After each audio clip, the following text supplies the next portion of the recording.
नमस्कार, मैं संजय यादव। आप देख रहे हैं द स्टार इंडिया। देश जहां 76वां स्वतंत्रता दिवस मना रहा है, वही आजादी के इस 75 साल को हम अमृत महोत्सव के रूप में मना रहे हैं। आप देख रहे हैं कि भारत के कोने कोने ही नहीं बल्कि विश्व के उन तमाम जगह पर जहां भारतवासी आज निवास कर रहे हैं, उन सभी जगहों पर कहीं न कहीं तिरंगा को आन मान शान से लहराया जा रहा है। तिरंगा आन मान शान से लहराने के बाद कहीं न कहीं इसकी सलामी दी जा रही है और कहीं न कहीं अपने आप को शांति स्वभाव से व्यक्त करने का कोशिश किया जा रहा है। तो वहीं लाल किले के प्राचीर से प्रधानमंत्री नरेंद्र मोदी ने इस बात को कहे हैं। उस बयान से आप जान सकते हैं, जिस बयान में उन्होंने साफ तौर पर कहा है कि हम भारत की राजनीति से भ्रष्टाचार और परिवारवाद को खत्म करने का संकल्प लेंगे। अर्थात कहते चलूं कि जहां प्रधानमंत्री नरेंद्र मोदी भ्रष्टाचार और परिवारवाद जैसी विचारधारा वाली राजनीतिक पार्टियां और राजनेताओं को खत्म करने की बात करते हैं, तो वहीं पर बिहार में एक परिवारवाद पार्टी कहे जाने वाले राजद का कहीं न कहीं सरकार में शुरुआत होता है। क्या राजद के द्वारा सरकार में शुरुआत होना, नई पारी की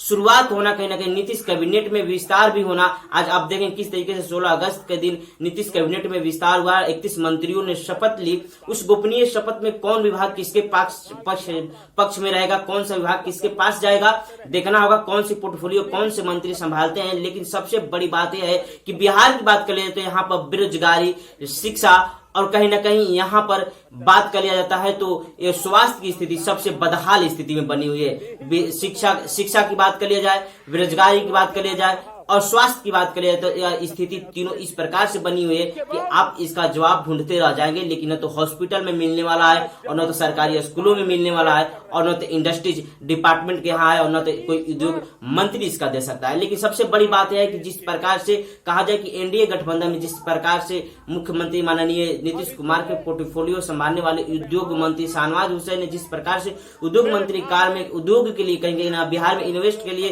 किस तरीके से एक नए पारी खेलने का कोशिश किए थे, क्या उस नए पारी का उस प्रकार से मंत्री मिलेगा बिहार इस विभाग में। देखना होगा क्या बिहार के इस नए गठबंधन में क्या उस प्रकार से शाहनवाज हुसैन जैसा मंत्री हम पाते हैं। लेकिन सबसे बड़ी बात है कि जिस प्रकार से 31 मंत्रियों को शपथ दिलाई गई, गोपनीयता शपथ दिलाया गया, वह वास्तव में देखने वाली बात है और समझने वाली बात है। क्या बिहार के नए चेहरे बिहार को एक अगले पथ पर ले जाएंगे। समझने की बात है कि जहां भ्रष्टाचार और परिवारवाद मुक्त की बात की जाए तो वहीं बिहार में कहीं ना कहीं परिवारवाद का प्रवेश दिखाई दे रहा है। यदि परिवारवाद की बात करें तो राजद को शुरू से ही कहा जाता है कि वह परिवारवाद पार्टी कहीं ना कहीं माई सम्मेलन के अनुसार माई इक्वेशन पर अपना सरकार बनाने वाली पार्टी। और देखा भी जाए कि 16 मंत्री जहां गोपनीय शपथ पत्र लिए हैं कहीं ना कहीं राजद के समर्थन में, तो वह कहीं ना कहीं देखा जाता है कि 3 मंत्री का चेहरा मुस्लिम समुदाय से आ रहा है। वो साफ तौर पर साबित कर रहा है कि कहीं ना कहीं राजद अपना पहला समीकरण बोला नहीं है, माई अर्थात मुस्लिम और यादव इक्वेशन कहीं ना कहीं राजद के दिलों में हुआ और राजद उसी इक्वेशन पर अपना इस नए गठबंधन सरकार में भी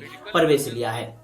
लेकिन बिहार में सबसे बड़ी बात होती है शिक्षा विभाग की बात कर लिया जाए, स्वास्थ्य डिपार्टमेंट की बात कर लिया जाए और बेरोजगारी हटाने का उस बात और उस बयान से समझा जाए कि जब 2020 विधानसभा में उप मुख्यमंत्री बिहार के वर्तमान तेजस्वी प्रसाद यादव कहे थे कि हम 10 लाख सरकारी नौकरी देंगे, क्या सच्चाई है और क्या सच में वो नौकरी दे पाएंगे। वही नहीं बल्कि 76वां स्वतंत्रता दिवस के शुभ अवसर पर गांधी मैदान से ऐलान करने वाले माननीय मुख्यमंत्री सूबे के मुख्यमंत्री नीतीश कुमार ने भी ऐलान कर दिया है कि हम 10 ही लाख नहीं बल्कि 20 लाख अतिरिक्त अर्थात 10 लाख तो सरकारी नौकरी देंगे लेकिन 10 लाख और अतिरिक्त नौकरी देने का वादा कर गए। 76वें स्वतंत्रता दिवस के शुभ अवसर पर अपने संबोधन में मुख्यमंत्री माननीय नीतीश कुमार ने इस बात का जिक्र किया कि हम 10 लाख तो सरकारी नौकरी देंगे ही देंगे, लेकिन 10 लाख कहीं ना कहीं एक्स्ट्रा नौकरी भी देने का, एक्स्ट्रा कहीं ना कहीं अतिरिक्त जॉब अतिरिक्त काम देने का कार्य करेंगे। अर्थात कहा जाए कि वही नीतीश कुमार कहीं ना कहीं 2020 विधानसभा में कहा करते थे कि 10 लाख नौकरी कहां से देंगे तेजस्वी प्रसाद यादव, तो आज वही नीतीश कुमार कह रहे हैं कि हम 10 लाख तो नौकरी देंगे लेकिन 10 लाख अतिरिक्त भी कहीं ना कहीं नौकरी देने का कार्य करेंगे। तो बात यहाँ तक है कि जहां वो कहते हैं कि बिहार एक नदी के किनारे नहीं बसा हुआ है, बिहार एक नदी और नहर के किनारे नहीं बसा हुआ है, इसलिए यहाँ पर रोजगार स्थापित नहीं किया जा सकता है। लेकिन आज वही मुख्यमंत्री कहीं ना कहीं तेजस्वी प्रसाद उस बयान और उस दबाव से कहीं ना कहीं 10 लाख ही क्या 20 लाख देने को नौकरी और कहीं ना कहीं सभी से तैयार हो गए हैं। तो देखना है कि क्या वास्तव में उस 10 लाख सरकारी नौकरी की मांग जो तेजस्वी प्रसाद यादव किए थे, क्या वास्तव में दिखाई देगा बिहार वासियों को, क्या वास्तव में 10 लाख सरकारी नौकरी मिलेगी। और 10 ही लाख नहीं, क्योंकि 14 करोड़ यहाँ पर जनसंख्या है, तो देखना है कि 14 करोड़ जनसंख्या को क्या रोजगार मिल पाता है। क्योंकि इस नई गठबंधन से और नए नेतृत्व से कहीं ना कहीं बिहार की आस है। बल्कि नीतीश कुमार मुख्यमंत्री माननीय 8वीं बार शपथ लिए, लेकिन कहीं ना कहीं तेजस्वी प्रसाद यादव को दूसरी बार उप मुख्यमंत्री का शपथ लेने और कहीं ना कहीं इस सरकार में, इस गठबंधन में मजबूती के साथ खड़े होने के बाद यह बिहार वासियों को समझ में आया, कहीं ना कहीं बिहार वासियों को आस भी लगी हुई है कि यह नया नेतृत्व और नया गठबंधन कहीं ना कहीं बिहार के हित में कार्य करेगा और बिहार के विकास में कहीं ना कहीं अपना योगदान देने वाला है। तो देखना है कि क्या बिहार के विकास में वास्तव में तेजस्वी प्रसाद यादव अपने नए युवा चेहरा और कहीं ना कहीं एक्सपीरियंस नीतीश कुमार अपने तजुर्बे के साथ क्या बिहार को आगे बढ़ा पाते हैं, या फिर बिहार को वहीं पर छोड़ देंगे जहां पर बिहार वर्षों से था, बिहार वर्षों से है। आप देखते हैं कि बिहार में शिक्षा की बात करें तो शिक्षा सबसे खराब स्थिति में है, क्योंकि यहाँ पर शिक्षक स्कूलों में नहीं दिखाई देते हैं, बल्कि शिक्षकों की कहीं ना कहीं पद रिक्तियां तो खाली है, लेकिन वास्तव में शिक्षक उस लायक नहीं है, उसे योग्य नहीं है कि बच्चों को शिक्षा दे पाए। सबसे बड़ी स्थिति खराब है। वही नहीं, बल्कि 10वीं क्लास में यहाँ तो अंग्रेजी अनिवार्य नहीं है। सबसे बड़ी बात है कि जब 10वीं क्लास में अंग्रेजी अनिवार्य नहीं होगा तो बच्चे अंग्रेजी में मजबूत नहीं हो पाएंगे, तो आगे जब बच्चे पढ़ने जाएंगे तो कहाँ से रिसर्च और इनोवेशन और नवाचार कर पाएंगे, फिर बच्चे कहाँ से IIT डॉक्टर और कहीं ना कहीं इंजीनियर बन पाएंगे। इसलिए बच्चे को यदि अच्छे डॉक्टर, इंजीनियर और कहीं ना कहीं बिजनेसमैन बनना है तो बिहार में कम से कम 10वीं क्लास से अनिवार्य इंग्लिश करना पड़ेगा। और बिहार के सभी प्राथमिक स्कूलों की बात करें, सभी सरकारी स्कूलों की बात करें, तो उन सभी स्कूलों में कहीं ना कहीं निजी व्यवस्था के अंतर्गत निजी सुविधाएं भी देनी पड़ेगी। जिस तरीके से निजी स्कूलें दिया करते तो उसी प्रकार से सरकार भी अपने विभाग से, शिक्षा विभाग अपने डिपार्टमेंट से और कहीं ना कहीं बिहार सरकार अपने बजट पर शिक्षा डिपार्टमेंट पर अधिक खर्च करने का कोशिश करेगी, तभी कहीं ना कहीं